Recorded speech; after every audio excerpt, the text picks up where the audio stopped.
ठाड्दै बोली सक्नु सक्थेँ क्या मेरो क्षमता हुन्थ्यो भने मेरो क्षमता छैन 22 वर्ष भएन मेरो छोरी विदेश गएको त्यही त जिताएर पठाएका आएनन् हाम्रो दुःख हेरेनन् यस्ता दाँत नभएका केही नभएका बुढीको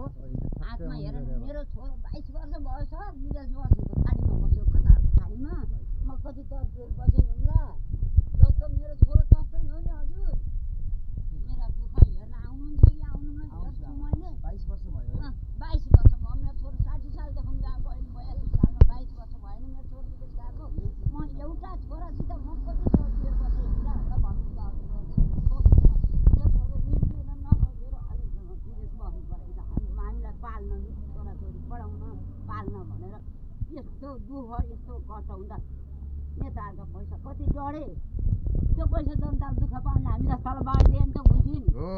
एकदम हेर्नु त जर्जर अवस्थालाई चिर्नको लागि यति राजनीतिमा मैले गरेर हुन्थ्यो भने त मैले त त्यसलाई ठाड्दै बोली सक्नु सक्थेँ क्या मेरो क्षमता हुन्थ्यो भने मेरो क्षमता छैन हामी जस्ताको के क्षमता हुन्छ अरे सर हजुरले कहिल्यै नबिर्सनु भगवान्ले रक्षा गरून् नौ दुर्गा भगवान्ले रक्षा गरून् देवपुत्रीले रक्षा गरून् तपाईँ जितेर आएको देख्न पाऊँ देखेर यहाँ नआए पनि सुन्न पाऊँ मैले सुन्न पाऊँ हजुर चिज भएको यो घन्टीको चिज भएको म त त्यही मात्र हो हेर्ने मैले त्यही मात्रै हो हेर्ने सबै मैले जानेछु म बुढी भए नि नपढेको भए मैले एक कक्षा मैले पढेको छैन बाबु मैले सबै जानेछु मैले त्यही राजनीति मात्रै हेरेँ त्यो नातिनी गाली गर्छु कति हेरेको मलाई यही घन्टीकै मात्रै छ ल अरू घन्टीकै मात्रै छ यो भगवान् जित्यो यही बालन तैँले जिताइ भन्छु यहाँबाट राजन तपाईँलाई देख्न पनि नपाएको जग्गा खै हाम्रो नेता खै भन्छु म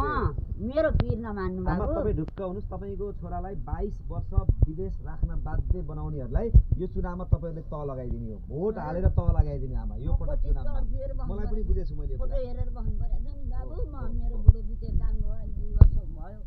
मेरो छोरोले भेट्न पाएन बाउको परान मेरो पनि त नपाउला नि ल भन्नु त कति मर्क रहेछ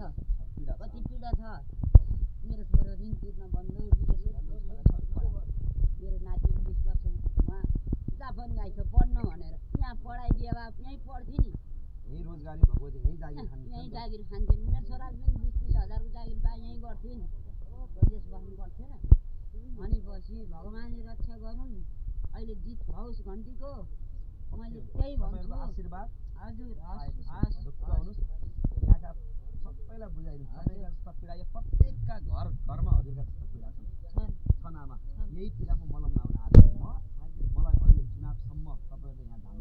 दिनुहोस् मेरो छोराले त घन्टिया दिनुपर्छ आमा भोट कहीँ बाँड्नै पाउनुहुन्न भने सिधै भने छोराको नाम के हो भोजराज ढकाल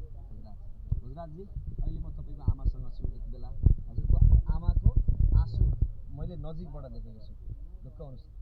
यस्तै आमाहरूको आँसुको कसम यो निर्वाचन जितेर गइसकेपछि यो देश बदल्छौँ र तपाईँहरू जस्तो साथीहरूलाई यो देशमा केही गर्ने वातावरण सिर्जना गर्छौँ र सम्पूर्ण नेपालबाट विदेशमा हुने साथीहरूलाई म अनुरोध गरेँ तपाईँहरूको आमा बुवाहरू यसरी नै रुन परेको पीडा देखेर सुनेर हामी राजनीतिमा आएको एकपटक हामीलाई बहुमत एकल सरकार बनाइदिने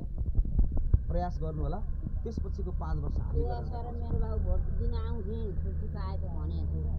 छुट्टी पाएन भोट दिन अझसम्म भोट दिएन मेरो छोराले 20 वर्षदेखि विदेश गएको मान्छेले के को भोट दिनु नेपालको वातावरण थाहा छैन केही थाहा छैन तर अहिले त अब हेरेर अब उनीहरू पढेका मान्छे त जान्दा जानेर अब यस्तो गर्नुपर्छ आमा भोट बदल्नुपर्छ अहिले दिन